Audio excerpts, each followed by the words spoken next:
tinggal ini aja, tinggal kaki ini, tinggal bisa bangun aja. Tapi kalau udah ke kursi roda digotong nih, digotong pantat sama anak aku, ke kursi roda bisa udah. Jadi kalau masuk mobil diangkat gitu, langsung masukin ke pantatnya, langsung masukin gitu. Langsung cepat geser. Soalnya kaki belum bisa gerak. Belum bisa dilangkahin, belum bisa gitu. Jadi cepat diangkat diri, langsung geser. Anakku tuh bisa triknya. Ya, jadi bisa jalan lah. Maksudnya bisa ke acara-acara gitu, ke acara talk show gitu udah bisa kemarin, alhamdulillah. Bang, ini perubahannya juga udah sangat cepat banget. Terakhir kita ketemu yang sore-sore Bang Fahmi juga dalam keadaan sesak, sekarang juga alhamdulillah udah bisa duduk juga. Iya, alhamdulillah udah bisa duduk, udah bisa makan banyak. Udah kepengen makan yang kepengen gitu kan, nggak kayak dulu lah, pokoknya udah alhamdulillah lah. Pas ke batu empedu tuh di operasi, semuanya berubah baik. Tinggal kakinya ya, kalau kaki emang penyakit lama kan ya, jadi pengobatannya juga harus lama juga, fisioterapinya. Berarti kemarin sempat operasi batu empedu juga Bang? Iya, sempat operasi batu empedu. Ya itulah sumber penyakitnya. Kalau itu nggak diangkat nggak tahu deh nggak apa nih. Berarti belum bisa digerakkan sama sekali Bang, belum ada tenaga gitu ya? Belum ada tenaga, tinggalin aja nih nah ini kan udah bisa tuh, angkat pantat udah bisa. Tinggal ini nih paha nih sama dengkul buat atas belum bisa. Berarti pasca operasi batu empedu itu memang benar-benar langsung sudah Iya. benar-benar langsung enakan gitu. Iya, ya?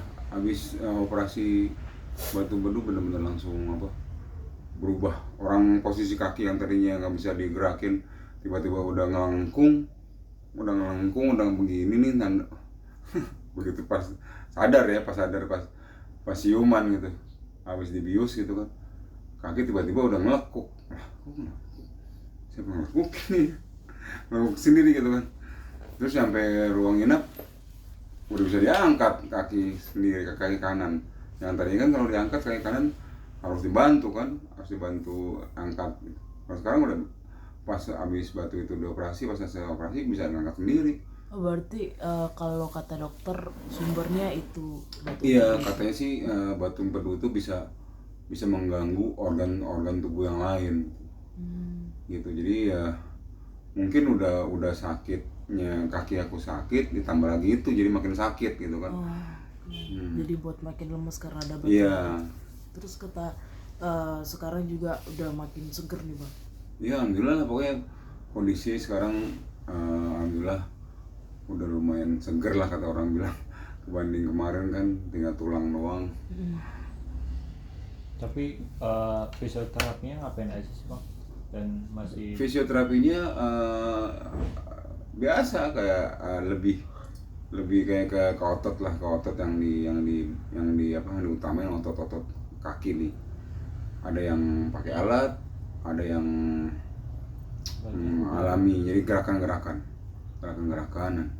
Nah kalau belajar diri itu ya harus paksa diri, harus dituntun buat berdiri dulu, pokoknya kuat berdiri dulu. Aku kemarin kayak baru 60 derajat 60 derajat, dirinya belum 80, baru 60 derajat berapa detik doang, ada sekitar 20 detik lah, 30 detik udah gak kuat kemarin, seminggu lalu. Tapi harus dilatih seperti itu terus setiap minggu ya Bang? Iya, seminggu kan terapi seminggu 2 kali. Seminggu 2 kali. Senin Kamis. Berarti itu sekalian konsul juga sama dokter Bang? Iya, emang itu nyambung sama pengobatan yang di Rumah Sakit Mayapada kan. Jadi fisioterapinya udah dari awal kan dipantau sama dokter saraf tulangnya. Ya jadi ya terpantau, jadi perkembangannya terpantau. Tapi Bang, setelah selesai operasi itu ada pantangan atau larangan dari dokter nggak sih Bang? Iya, kalau Kalau kaki pantangannya ini buat semuanya, kalau buat semuanya aku nggak boleh banyak makan lemak daging sama seafood. Soalnya aku ada tiroid kan, jadi ya seafood udah nggak boleh sama lemak daging. Kalau kaki ya hindarin makanan yang sayur-sayuran yang mengandung gas gitu. Kontrol dari penyakitnya selain dari yang fisioterapi seperti apa Pak? Ya kontrol nanti sebulan lagi. Kemarin kan udah tuh habis dari rumah sakit, pas pulang seminggu obat habis, kontrol lagi. Nah pasca kontrol pertama nanti sebulan, insya Allah tanggal 17 ini. Terakhir kontrol dokter bilangnya apa Bang? Cuman ini aja, kok gemuk lagi. Ya dia udah cek darah lagi katanya, cek darah semuanya, ternyata benar tiroidnya rendah. Masih soal tiroid. Tiroid rendah. Soalnya gini, kalau katanya dia bisa berbalik, yang tadinya nggak bisa makan, susah makan, ini bisa berbalik, jadi nafsu makannya berlebihan, over. Makanya jangan sampai over lagi. Jadi emang harus normal, harus benar-benar seimbang. Banyakin makan buah dan sayuran.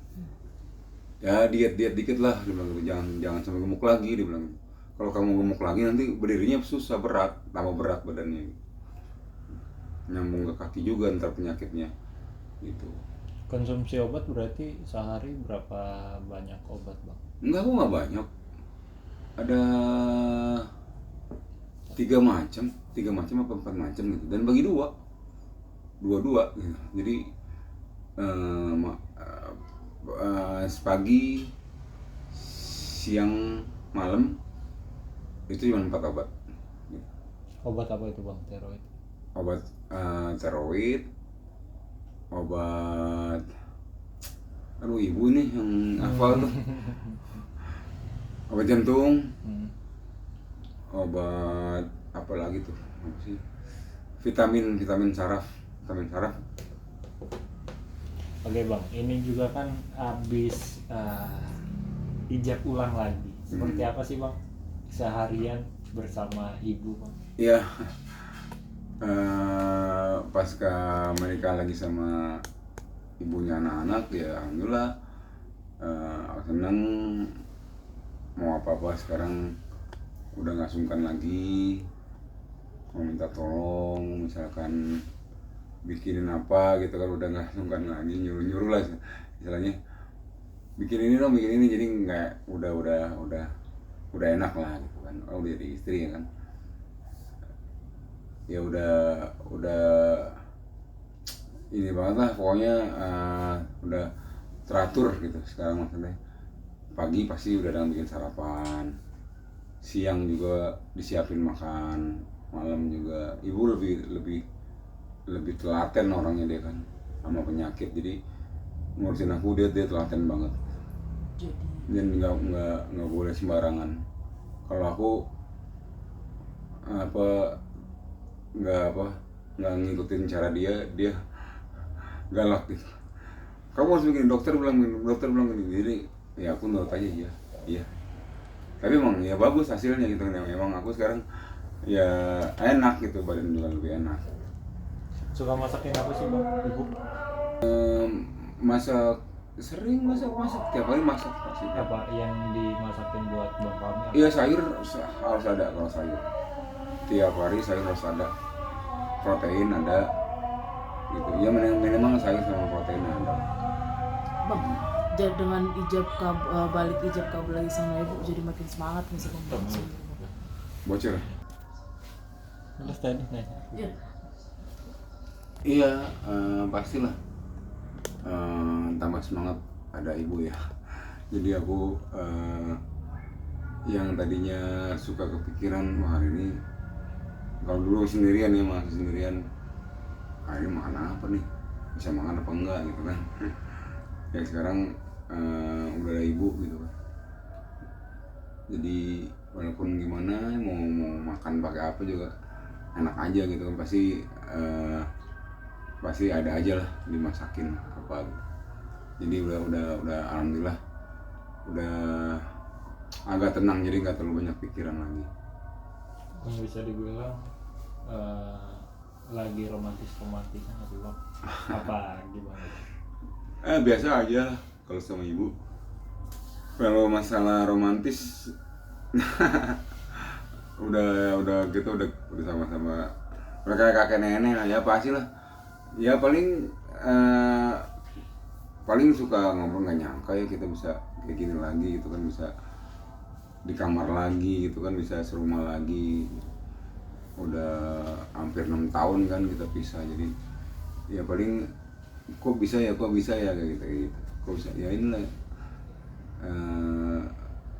ya mungkin ini udah jalannya dari Allah ya. Kisah hidup aku harus segini dulu, harus pisah dulu, harus jeda dulu, harus break dulu ya, semuanya ambil hikmahnya aja. Yang penting kita ikhlas nerima semuanya, dan semua jadi pelajaran buat aku dan ibu, juga jadi buat pelajaran semuanya.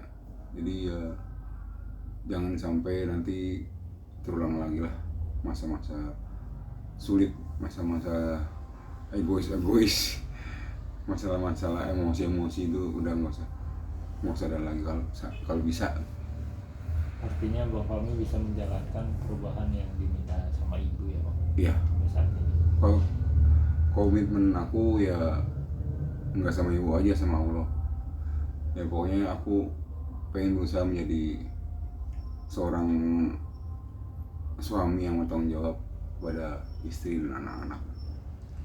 Bang, kalau mengingat perjalanan Bang Fahmi dari kosan yang dekat sebelumnya Binus, tinggal sendiri segala macam, terus sekarang sudah balik lagi sama ibu, gimana Bang melihatnya? Ya, perjalanannya. Ya, kan kemarin yang di kosan sebelumnya kan juga tinggal sendiri. Ya itu yang gue bilang tadi kan, ya itu satu kisah gitulah, kisah hidup aku mungkin seperti itu gitu. Harus jeda dulu, harus break dulu, harus mengalami hal seperti itu dulu gitu ya. Kita mana tahu kan, aku juga kan nggak mau lah sekarang ini udah merasakan sakit yang luar biasa terus mau terulang lagi gitu. Kayak kemarin aku udah nggak mau lagi gitu kan, sendirian di kosan, sedih lagi di kosan ya, udah nggak mau lagi gitu kan. Sementara udah ada nih ibunya anak yang masih mau nerima aku dalam keadaan seperti ini, ya bersyukur aja. Makanya dengan adanya kayak seperti itu, ya udah kita jaga hubungan ini baik-baik, jangan sampai ada kekecewaan lagi, saling mengecewakan jangan sampai lagi. Bang, keberkahan ijab kabul ulang lagi terus berlanjut sampai yang terbaru Raffi Ahmad menghadiahkan rumah atau kontrakan ini seperti apa sih bang ceritanya bang? Iya, yang masalah Raffi kemarin datang pada hari Rabu kemarin, ya masalah kado pernikahan ya. Masalah kado pernikahan ya, alhamdulillah Raffi datang, dia memberi 2 opsi. Ada opsi yang pertama, Raffi bilang dia mau bayarin kontrakan rumah, tapi bukan rumah petakan, rumah yang rumah gitu, biar bisa aku tinggal bareng sama anak aku yang nomor 2 yang belum nikah, tinggal bareng sama anak selama 2 tahun kontrakannya. Nah nggak tahu kenapa tercetuslah kata Raffi, opsi yang kedua, bayarin rumahnya Bang Haikal, salah satu karyawannya Raffi di daerah Citayam. ya itu dua opsi itu bagus lah, baik banget gitu kan. Tinggal kita aku sama ibu dan anak-anak tinggal apa memutuskan pilih yang mana gitu. Nah kemarin sudah diserlokan alamat rumahnya Bang Ekal yang di Citayam, sudah disurvei sama anak aku. Ya benar ternyata di Citayam.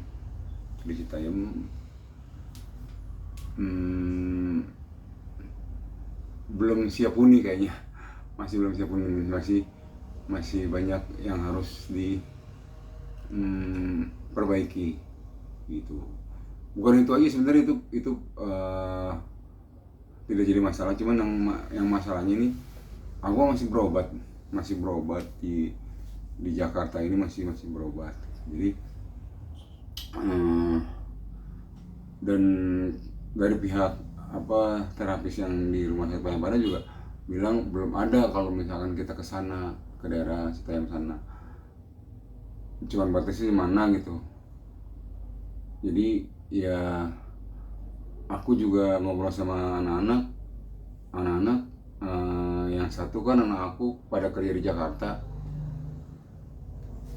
dan aku masih butuh bantuan anak yang buat gotong aku ke kursi roda kan. Emang itu masih kepikiran. Dan kalau aku di sana, aku pasti berdua doang sama ibu kan.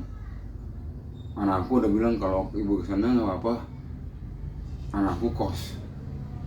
Yang tadinya aku berusaha tinggal bareng kan, dia bisa bantuin aku ya, minimal dia bayarin listrik lah gitu kan, aku bayar hari-hari gitu kan dari live TikTok. Anak aku bisa bantu bayar listrik, bayar apalah gitu segala macam, wifi lah pakai gitu. Jadi ya jadi belum ada keputusan yang jelas. Aku pasti akan omongin lagi nih sama Bang Ekal dan sama Bang Ekal, karena aku kalau untuk ke Arafi aku hubungannya sama ke Bang Ekal dulu gitu. Jadi aku akan bicara nanti sama Bang Ekal kondisinya seperti ini gitu. Jadi belum ada keputusan apa-apa. Siapa sih yang nggak mau punya rumah? Aku juga mau, dimanapun aku pasti mau lah, pengen punya rumah. Cuman karena situasi dan kondisinya, aku lagi sakit. Kalau aku sehat mah aku di mana aja aku mau tinggal gitu, walaupun berdua sama ibu ya gitu. Ya aku tujuan kesini kan aku juga pengen dekat sama anak-anak gitu. Jadi kemungkinan ya kalau misalkan aku nanti ke Citayam, kemungkinan besar ya aku sama anak-anak ya pasti jarang ketemu gitu. Mungkin kalau anak libur mungkin pada datang gitu. Itu aja. Artinya lebih kelihatan yang memungkinkan adalah pilihan opsi pertama. Iya Bang. Dan sudah mencari atau seperti apa? Iya, pokoknya ada dua opsi itu kan. Kalau opsi kedua, opsi pertama enggak, berarti opsi kedua. Kalau opsi kedua enggak, berarti opsi pertama. Ya ntar aku akan ngomongin gitu kan. Ngomongin dulu nih, kalau misalkan Mas, kayaknya opsi kedua seperti ini. Kalau opsi pertama seperti ini. Oh ya udah, ambil aja opsi yang ini, gitu kan. Baru aku jalan. Memang ini aku masih belum menghubungi Bang Eka. Jadi nanti aku akan ngomongin. Tapi sudah mencari kan kontrakan yang rumah gitu Bang?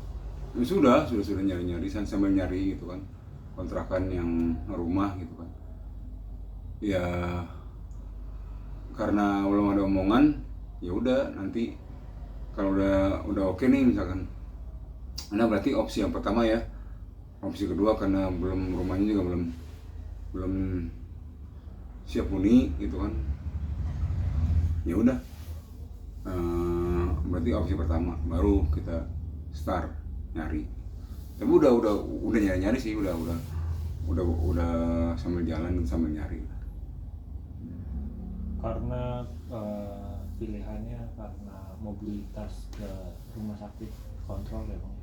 Iya, satu itu berobat terapi aku belum bisa ke jangkau gitu kan. Nah, kedua aku pasti nggak akan tinggal bareng sama anak yang nomor 2, dan pasti akan jarang ketemu anak, dan aku masih butuh, karena aku sama anak aku tuh gotong aku ke kursi roda, pasti aku andal anak aku gitu kan, buat berjemur, buat keluar kemana-mana gitu, aku pasti minta bantuan anak buat gotong-gotong gitu ya. Pasti itu aja sih. Kalau aku sehat, intinya aku mau aja tinggal di mana aja. Dan aku siapa sih yang nggak mau rumah gitu kan, ini udah di depan mata, udah dikasih gitu. Siapa sih yang nggak mau ya, cuman kalau rumah dikasih begini, kalau kontrak begini gitu, jadi bagus, dua-duanya bagus banget gitu. Jadi emang perlu diomongin lagi, perlu dirembukan lagi. Bang, berarti ini bisa dibilang sebagai hadiah ijab kabul balik lagi sama istri bang, dari Raffi. Iya, Raffi bilang katanya mau ngasih kado pernikahan, ya bisa dibilang seperti itu lah. Karena Raffi bilang mau ngasih kado pernikahan nih, ada 2 opsi, ya itu yang tadi aku bilang opsinya itu. Nyangka nggak sih bang? Raffi akan Nggak nyangka, aku nggak nyangka banget, dan nggak terpikir itu. Mikirnya Raffi ngasih apa bang? Nggak terpikir apa-apa. Aku mikirnya aku udah dikasih biaya pengobatan seperti ini aja, aku udah alhamdulillah, aku udah bersyukur, aku udah bisa duduk, bisa kerja live TikToknya nggak capek-capek, maksudnya udah nggak ngap gitu ngomongnya kan, udah nggak sesak, udah bisa ngomong. Tadinya kan aku cuman berbaring aja live-nya, kan nggak enak juga. Ya udah, jadi sekarang udah bisa duduk, udah bisa makan enak, kagak sakit-sakitan lagi perutnya. Jadi itu udah syukur alhamdulillah gitu. Dan gak nyangka kalau Raffi terucap seperti itu gitu kan. Ya, pokoknya aku bersyukur aja, bersyukur. Berarti masih dikompromikan juga sama istri bang, ini maunya kontrakan atau beli rumah karyawannya Raffi? Iya udah diputusin, kita akan ngomong lagi ke pihak Bang Eka. Oke. Bang Eka karyawannya Raffi, kita mau bicarakan lagi gitu kan. Berarti akan pindah ke Citayam? Belum tahu. Jadi aku belum bisa ngomong sekarang, belum bisa aku ngomongin, nanti aja setelah aku ngomongin dari Bang Eka udah memutuskan, baru nanti aku ngomong lagi. Tapi jauh banget nggak sih bang dari rumah di Citayam itu, dari Bang Fahmi pribadi? Iya, dari sini, kalau di sini Farel jauh, cukup lumayan jauh ya, 2 jaman lebih. Aku sih nggak masalah mau jauh gimana, nggak masalah. Kalau misalnya aku sehat gitu, aku bisa ngapa-ngapain, aku bisa bangun sendiri gitu kan, aku bisa apa-apa sendiri. Nah ini takutnya ada apa-apa gitu. Yang penting aku bisa berobat dulu aja nih, takut ada apa-apa gitu maksudnya. Kalau misalkan di sana gitu kan, kalau tinggal bareng mana kan enak gitu kan, di sini kan deket anak-anak semuanya. Ya pokoknya doain aja lah, ntar setelah aku rembukan lagi dengan Bang Eka gimana hasilnya kan jadi baik, karena cuma ada 2 opsi itu aja. Jadi opsi pertama, opsi kedua masih tanya-tanya. Bang, tapi teman-teman artis yang lain ada ngasih hadiah juga nggak sih pas abang ijab kabul ulang gitu? Kayak kemarin kan Melani sempat bantuin tuh gitu. Iya, Mbak Melani datang ya karena podcast kan, ya aku dikasih honor podcast.